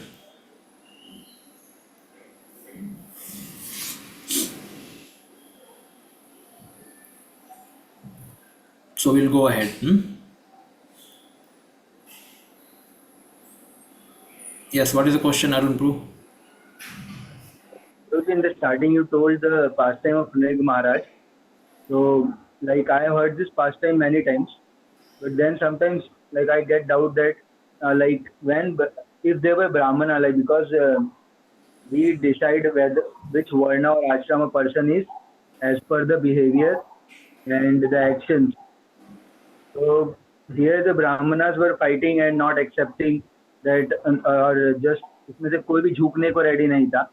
So these are not the qualities of Brahmana. Rather, either it is a quality of Shudra or Kshatriya. The Kshatriya वो कभी झुकेगा नहीं. Kshatriya or Shudra may be there. So how to understand this in terms of story or the past time when we hear? See, Brahmanas are again, they are not beyond the modes. They are in Satuguna. And anybody who is in any mode, Satuguna, Rajoguna, Tamoguna, he has a danger of being pulled down by lower modes. Anyone. So unless one goes beyond the modes, he has no safety. First thing. You should understand, Prabhupada has mentioned many times. So Visuddha Sattva is the only pure platform. Other platforms are risky platform. So yes, Brahmana should show such behavior. Shama dama tapa socham shanti rajavam evacha jnana vijnana mastikya brahma karma sabhavajam. This quality they should show, but they also become affected by mode of passion in terms of pride. I know so much. How can you take away my cow? I am a big learned Brahmana. I have done so many yagyas. So sometimes austerity, knowledge, they give pride. Janmashwar Sutta Srivi Yena Mad Madhapuman. So these things may give pride to a person. So therefore, until Brahmana becomes a Vaishnava, he cannot be humble. He cannot go to the Suddha Sattva. So that's why even after serving so many Brahmanas, in this story it is told, because he served one Vaishnava, he got mercy of Krishna. He served so many Brahmanas, but he got the reaction of sinful activity, which he did not do purposefully. Mistakenly he did, but he got the reaction for it. But because he served one Vaishnava, that also unknowingly served, means not with the knowledge, and so he was blessed by that Vaishnava to see Krishna. And he saw Krishna in next life. To see Krishna is not easy, Baba. Bhagwan ko dekhna. And you should know what happened to this person, Nirga. It is mentioned, Nirga became associate of the Lord. Amazing. One Vaishnava only. And Krishna, Yadus, they were playing, and they reported to Krishna, there's a very big lizard in the well. And Krishna went there. Krishna just touched with his left hand, and immediately he transformed into the body of a Gandharva. So he went to Gandharva Lok, but he was blessed that after this lifetime of Gandharva, he will come back to the spiritual world. Just imagine. And Acharya says this person, Nirga, could have never seen Krishna by all kinds of piety, and it could have taken millions of lives, but just because of one Vaishnava's mercy, he could immediately see Krishna, and he got delivered. So therefore, when there was a fight between Vaishnava, who is big, Vaishnava and Brahmanas. So then Bhaktisiddhanta Saraswati Maharaj first glorified Brahmanas, and they were saying Jai, Jai, Jai. Very nice, he's our side person. And then he started glorifying Vaishnavas. So then they understood the real position of Vaishnava. So, like scriptures, they keep on glorifying about Vishnu, Narayan, Krishna. In the similar way, scripture says that one who has heard a lot from his spiritual master about Krishna, he should now start hearing about pure devotee from the same guru or pure devotee. Understanding what I mean to say? Shastra says in third canto is mentioned, who should hear about, because if you hear about the person in beginning, you may not have much faith. Neophytes, they have faith in Lord. They have faith in deity. They don't have faith in devotees. But the more you advance, Mad Bhaktya Puja Vedika, means the worship of my devotee is higher than my worship, Krishna says in Adi Puran. So the the importance of devotees become more and more in our heart, because devotion service is not got without mercy of devotees. Prabhupada says, if you approach Krishna, he will never receive you. But if you approach Radharani, or if you approach Krishna through your Guru Parampara, he has to accept you.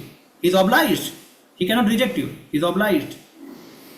Because they have taken contract with Krishna. I will bring this living entity with 16 rounds, 4 mala, 4 regulative principles, 16 mala. You have to accept Krishna. And he had signed the contract. Krishna has signed the contract. Okay, you can bring. So if you say, go to spiritual world, they will ask, who are you? Oh, I am this Sakhi. Sakhi? Which Sakhi? No Sakhi, go away. If you say I am a servant in the Bhakti Vedanta Parampara, Srila Prabhupada, so then they say, okay, he is there in our spiritual world. Okay. You have come, you are his servant of servant. Okay, come. So therefore the same thing applies. So Brahmanas in general, they should show such character, but they are also affected by that. But when you read that story, Krishna, he has taught all the Yadus by speaking more than 10 verses that how we should not anytime snatch away the property of a Brahmana. He says that. He was telling Yadus, you are a king, and basically the kings, what they do, they snatch away the property of others. They fight for kingdom, सबका property उठा लेते हैं. So he says, this Nirga became lizard. In the similar way, what are the reactions if somebody takes away the property of Brahmana? Krishna does not talk about here how Brahmana should not become angry. He talks about one should not take away property of Brahmana because it has no atonement. This sin has no atonement. बाकी ब्रह्म हत्या का atonement है, लेकिन ब्राह्मण का property कोई ले लेगा, उसका कोई मटीरियल अटोनमेंट है ही नहीं. स्पिरिचुअल अटोनमेंट है बट मटीरियल नहीं. He says, Krishna says, there is no material atonement. No yajna can finish off this. So this king Nirga could not get rid of this sin. After death he has to become lizard. Because उसके लिए कोई वो है ही नहीं, पश्चाताप है ही नहीं वो sin के लिए. अगर किसी ने ब्राह्मण का प्रॉपर्टी उठा लिया है, मंदिर का प्रॉपर्टी उठा लिया है, तो उसके लिए कोई वो है नहीं. लेकिन स्पिरिचुअल वे में है. What is the spiritual way? If Nirga could have become devotee, so then these sins will have gone away. But materially there is no atonement for this sin. Krishna mentions in that context. Okay? Thank you, Prabhuji. It means Krishna is quite respectful towards all Brahmanas. In third canto also he says to Vijay, when they offended 4 Kumaras. So Krishna is quite respectful to them, but Krishna was loving to Vaishnavas. He is a Bhakta Vatsal for Vaishnavas, but he is respectful to Brahmanas. So respect and love is separate. Okay. So generally what happens? You heard the story of mother-in-law teaching the Bahu by chastising her own daughter. So she has love for daughter and she has respect for daughter-in-law. Correct? So one is Vaishnava, one is Brahman. उसको बोल के वो समझाते हैं. So respect is not higher, love is higher. He's a Bhakta Vatsala. Namo Brahmanya Devaya, we say that, okay, he respect because Brahminical culture is required for God consciousness to spread in this world. But, and this is a preliminary requirement to become God conscious. We have to be Brahminally qualified, means we should have Brahminical qualification, then only we can understand the spiritual subject matter properly. That's why Prabhupada writes in NOI, once one comes to a mode of goodness, everything required for spiritual advancement will be revealed later. But first come to mode of goodness by controlling mind and senses, by regulating our senses in a proper way. And slowly, when we become Brahminical, then spiritual subject matter will be revealed. Then we become Vaishnava.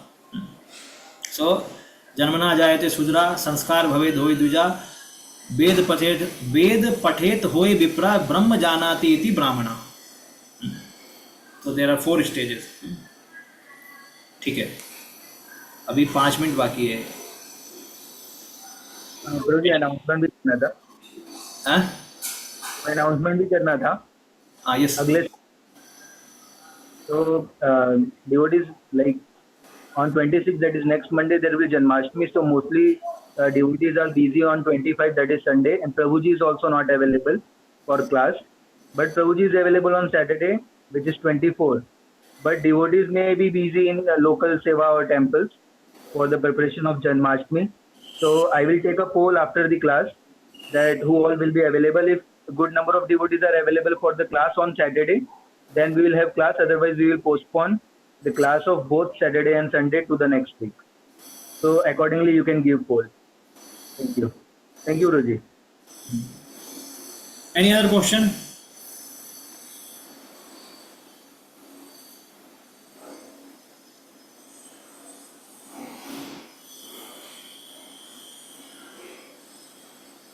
आप लोगों का count बहुत कम हो गया. I remember your many numbers in beginning. Guruji, normally 14 devotees are now they are attending. Some devotees have left because they were like repeating those sections of Bhakti Shastri. And today 2-3 devotees have messaged that they are out for some emergency, therefore they are not available today. Okay. Normally 14 devotees are attending nowadays Bhakti Shastri, our batch. ठीक है. Okay, we'll continue from next class. हरे कृष्णा. श्रील प्रभुपाद की जय. उपदेशामृत की जय. श्री रूप गोस्वामी पाद की जय.